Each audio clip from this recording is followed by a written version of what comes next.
দেখবেন আল্লাহর আয়াতগুলো যখন আপনার কলিজে আঘাত করবে না, শক্ত হয়ে যাবে, বুঝবেন আপনার কলবে দুইটা জিনিসের অভাব আছে। একটা হচ্ছে আপনার কলব নিয়মিত পরকালকে স্মরণ করে না, নিয়মিত আপনার কলব মউতকে স্মরণ করে না। দুই নাম্বার হচ্ছে আপনার কলবে কোরআনের তেলাওয়াত পৌঁছাচ্ছে না। এই দুটোই কারণ নবী সাল্লাল্লাহু আলাইহি ওয়াসাল্লাম বলেছেন, পাপ করলে কলবের মধ্যে কালো দাগ পড়ে। এভাবে পাপ করতে করতে করতে করতে কলবটা কলুষিত হয়ে যায়, দুর্গন্ধ বের হয়, কুৎসিত হয়ে যায়।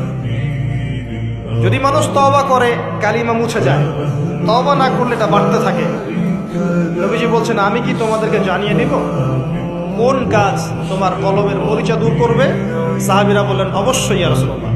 তিনি তখন এই দুইটা কাজ বলেছেন। এক নাম্বার, বেশি থেকে বেশি কোরআন তেলাওয়াত এবং মওতের স্মরণ তোমার কলবকে পরিষ্কার করে দিচ্ছে।